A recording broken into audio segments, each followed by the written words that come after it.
म्हणजे 100च्या पुढे पार 145 बरोबर आहे, पण सांगताना एकदम 145 म्हणल्यानंतर हे म्हणतील आहे दिवसा बोलतोय का रात्री बोलतोय, म्हणून म्हणलं 100च्या पुढे. स्वतःच्या जिल्हा बँका चांगल्या चालवत नाही, त्यांना बंदोबस्तच त्यांचा केला पाहिजे. अर्थसंकल्पामध्ये घेतलेला आहे, त्याच्यामध्ये त्याला 500 कोटी रुपयाची तरतूद केलेली आहे. आम्हाला हो केलेली आहे. आम्हालाही कळतं की उद्याच्याला ह्या राज्य कृषीप्रधान राज्य आहे आणि त्याच्यामुळे जलयुक्त शिवार असेल, एक तालुका एक बाजारपेठ असेल, कृत्रिम बुद्धिमत्तेचा वापर करून आपल्या शेतकऱ्यांचं उत्पादन कसं वाढेल, त्यांचं खताचं प्रमाण कसं कमी होईल, त्यांचं पाण्याच्या मध्ये बचत कशी होईल, ह्याच्या संदर्भामध्ये महाराष्ट्र सिंचन सुधारणा कार्यक्रम, बांबू लागवडीचा कार्यक्रम, मराठवाड्यातल्या आमच्या शेतकऱ्यांच्यासाठी मराठवाडा वॉटर ग्रीड सारखा कार्यक्रम, ह्या तरतुदी कुणाकरता केल्या? शेतकऱ्यांच्या करता केल्या का दुसऱ्या कुणाकरता केल्या? या बळीराजाच्या करता केल्या? राज्यातला शेतकरी आपला मेहनती आहे आणि त्याला फक्त सरकारने पाठबळ त्या ठिकाणी दिलं पाहिजे. आणि आपण नेहमी म्हणतो की शेतकऱ्यांनी आधुनिकतेची कास धरली पाहिजे आणि ही AI ची सुविधा निर्माण करून देण्याची सरकारची जबाबदारी आहे आणि ती जबाबदारी वेळीच सरकारने त्या ठिकाणी ओळखली आणि म्हणूनच पीक नियोजनाचा सल्ला देण्यासाठी आणि त्याची उत्पादकता वाढवण्यासाठी AI तंत्रज्ञानाच्या वापराला प्रोत्साहन सरकारने द्यायचं ठरवलेलं आहे. अध्यक्ष महोदय, मी विश्वासाने सांगतो की AI तंत्रज्ञान येणाऱ्या काळात कृषी क्षेत्राला नवी संजीवनी त्या ठिकाणी देईल आणि त्यातून महाराष्ट्राचा शेतकरी हा निश्चितपणे त्या ठिकाणी समृद्ध होईल. अध्यक्ष महोदय, इथं सभागृहात बसणाऱ्या काही शेतकऱ्यांनी जाऊन बघितलेलं आहे. पहिलं ते ऊसाचं टनेज होतं 60-70, 100 टनाच्या पुढे जयंतराव गेलं की नाही टनेज? आज टनेज वाढल्यानंतर त्याचा डायरेक्ट इनडायरेक्ट फायदा शेतकऱ्यालाच अध्यक्ष महोदय होणार आहे. म्हणजे 100च्या पुढे पार 145 बरोबर आहे, पण सांगताना एकदम 145 म्हणल्यानंतर हे म्हणतील आहे दिवसा बोलतोय का रात्री बोलतोय, म्हणून म्हणलं 100च्या पुढे. हे तुम्हाला माहिती आहे, बाकीच्यांना नाही ना माहिती. अध्यक्ष महोदय, सरकारवर बोजा पडतो ही गोष्ट खरी आहे, त्याच्यामध्ये थोडीशी तूट देखील वाढते, परंतु आम्ही विचारपूर्वक 45 लाख 3 हॉर्सपॉवर 5 हॉर्सपॉवर 7.5 हॉर्सपॉवरच्या शेतकरी वर्गाला आम्ही त्या ठिकाणी मोफत वीज देण्याचा निर्णय घेतला. हा शेतकऱ्यांच्या करता घेतला नाही. AIचं तंत्रज्ञान विकसित करण्याच्या करता जसं आम्ही पावलं उचलली तशा पद्धतीने हाही महत्वाचा निर्णय. आपण याची आठवण त्या ठिकाणी ठेवली पाहिजे की करोनामध्ये सर्व क्षेत्राची कामगिरी ढासळलेली होती, फक्त कृषी क्षेत्राने त्यावेळेस देशालाही तारलं आणि राज्यालाही तारलं. हे आम्ही अध्यक्ष महोदय कदापि विसरू शकत नाही आणि म्हणूनच शेतकरी, शेती आणि राज्य सरकारच्या प्राधान्यक्रमानुसार महत्वाचा घटक हा आम्ही त्या ठिकाणी मानतो आणि म्हणूनच हा अर्थसंकल्प मी कृषी क्षेत्रासाठी 9,700 कोटी रुपयाची भरीव तरतूद केली. अध्यक्ष महोदय, ही आज अर्थसंकल्प आहे. आपण बघितलेले पुरवणी मागण्या देखील पुढे जुलैमध्ये येतील, पुन्हा डिसेंबरमध्ये येतील. त्यावेळेस आम्हाला जिथं वाटेल, काही जण म्हणले अरे इथं तरतूदच केली नाही. अरे ती तरतूद जरी आता कमी झालेली असली तरी आम्हाला पावसाळी अधिवेशन आहे, हिवाळी अधिवेशन आहे, त्याच्यामध्ये देखील काही कामकाज दाखवलं पाहिजे. नाहीतर तुम्ही कसं कामकाजात भाग घेणार, कसं तुम्ही मुद्दे काढणार, त्याच्याकरता काही व्यवस्था करावी लागती. म्हणून ज्यांच्या मनामध्ये आपल्या भागाला कमी निधी दिला असं वाटत असेल तर त्यांना पुढे देखील निधी दिला जाणार आहे. कृपया गैरसमज त्यांनी करून घेऊ नये, विभागांनी करून घेऊ नये आणि त्या रिजननी पण त्या ठिकाणी करून घेऊ नये.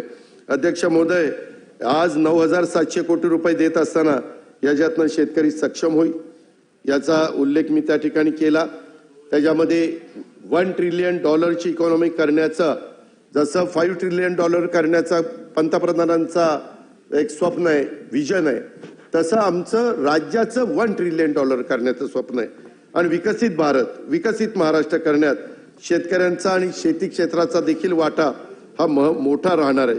अध्यक्ष महोदय, मला खूप सन्माननीय सदस्यांनी असं सांगितलं की शेतकऱ्यांच्या करता काही दिलं नाही सरकारने. मी सुरुवातीला सांगितलं 8.7% कृषीचा विकास दर गेलाय. आम्ही कापूस खरेदी करता शेतकऱ्यांना मदत करतो. मगाशीच प्रश्न उत्तरामध्ये झालं. सोयाबीन खरेदी अध्यक्ष महोदय, देशात सर्वाधिक विक्रमी 11,21,000 मेट्रिक टन खरेदी. आजपर्यंत कुठल्या राज्यांनी देशात एवढी खरेदी केली नव्हती. एवढी खरेदी आम्ही नाफेड आणि NCCF द्वारे केलेली आहे. 5,092 कोटी रुपये आम्ही त्या निमित्तानं शेतकऱ्यांना दिले. 5,092 कोटी. धान खरेदी करता 1,380 कोटी रुपये अध्यक्ष महोदय त्या गरीब शेतकऱ्याला देण्याचा आम्ही प्रयत्न केलेला आहे. कांदा खरेदीला 350 कोटी रुपये अनुदान आम्ही दिलं. अध्यक्ष महोदय, दूध खरेदीला मी राज्याला सांगू इच्छितो, आतापर्यंत आम्ही 1,000 कोटी रुपये दिलेले आहेत आणि अजून त्यांचे प्रस्ताव आले तर 300 कोटी देणार आहेत. 1,300 कोटी रुपये आमच्या राज्यातल्या दूध उत्पादक शेतकऱ्यांना दुधामध्ये 2 पैसे त्यांना अधिकचे मिळावे कुठल्या सरकारने केलेलं होतं. 5 रुपये लिटरला जास्त द्यायचं. अध्यक्ष महोदय, हे शेतकऱ्यांच्या करता त्या ठिकाणी केलंय. नैसर्गिक आपत्तीमध्ये आम्ही 6,000 कोटी रुपये शेतकऱ्यांना दिले. अध्यक्ष महोदय, मोफत विजेच्या करता 17,800 कोटी रुपये शेतकऱ्यांच्या करता दिलेत. नमो शेतकरी अभियान 6,060 कोटी रुपये आम्ही दरवर्षी देतोय. कुसुम योजना आणि मागेल त्याला सोलर पंप 150 कोटी रुपयाची योजना आहे. ते संपल्यानंतर अजून पैसे देण्याची आमची तयारी आहे. पोखरा 2.0 350 कोटी रुपये आम्ही शेतकऱ्याला सक्षम करण्याकरता देतो. स्मार्ट करता 310 कोटी रुपये देतो. मॅग्नेट करता 260 कोटी रुपये देतोय. पंजाबराव देशमुख व्याज सवलत योजना आणि त्याच्यामध्ये अध्यक्ष महोदय पीक कर्ज अल्पमुदत, ह्याच्यामध्ये ह्या सगळ्याच्या ज्या व्याजामध्ये सवलती आहेत त्याच्यात एकंदरीत खर्च 1,550 कोटी रुपये आम्ही करतो. आज देखील राज्यातल्या शेतकऱ्यांना 0% व्याजाने पीक कर्ज देता यावं याकरता अध्यक्ष महोदय हा सगळा खटाटोप आहे. आणि त्याचा फायदा आता काही जण स्वतःच्या जिल्हा बँका चांगल्या चालवत नाही, त्यांना बंदोबस्तच त्यांचा केला पाहिजे. कारण काही जण जिल्हा बँका जर चांगल्या चालू शकतात तर इतर कोण, आणि त्यांची नावं काढा सगळे. अध्यक्ष महोदय, मी एक सांगू इच्छितो, आम्ही शेतकऱ्यांना या पद्धतीनं करोडो रुपयाचा आधार दिलेला आहे आणि एवढ्यावरच आम्ही थांबणार नाही. ज्या वेळेस महाराष्ट्रातला कुठलाही जिरायत भागातला असेल, बागायती भागातला असेल, मराठवाडा, विदर्भ, उत्तर महाराष्ट्र, कोकण, पश्चिम महाराष्ट्र कुठलाही असेल, शेतकरी अडचणीत आल्यानंतर त्या शेतकऱ्याच्या मागं हे महायुतीचं सरकार मजबूतीनं त्या ठिकाणी उभं राहील. ज्या वेळेस आम्हाला गरज वाटेल तर आम्ही कृषी मंत्री शिवराजसिंह चौहान साहेबांच्याकडे जाऊ, त्यांची मदत घेऊ, अमितभाईंची मदत घेऊ, मोदी साहेबांची मदत घेऊ. परंतु कधी आमच्या शेतकऱ्याला तो शेतकरी वाऱ्यावर सुटलाय किंवा कोण त्याच्याकडे दुर्लक्ष करतोय अशा प्रकारची वेळ अध्यक्ष महोदय हे सरकार येऊन देणार नाही. अरे बाबा थांब ना, बाबा थांब. ते पण घेण्याचा आम्ही त्या ठिकाणी प्रयत्न करू. जरा तुम्ही अध्यक्ष महोदय, जसं शेतीला आम्ही महत्व दिलं, मी मगाशी सांगितलं, शेतीबरोबर उद्योग याला पण आम्ही 5 ज्या महत्वाचे आहेत त्याला पण आम्ही महत्व दिलेलं आहे. अध्यक्ष महोदय, विकसित भारत आणि विकसित महाराष्ट्र संकल्पनेला पुढे घेऊन जात असताना उद्योग क्षेत्राला देखील प्राधान्य देण्याचा विचार या अर्थसंकल्पातून अध्यक्ष महोदय आम्ही केला.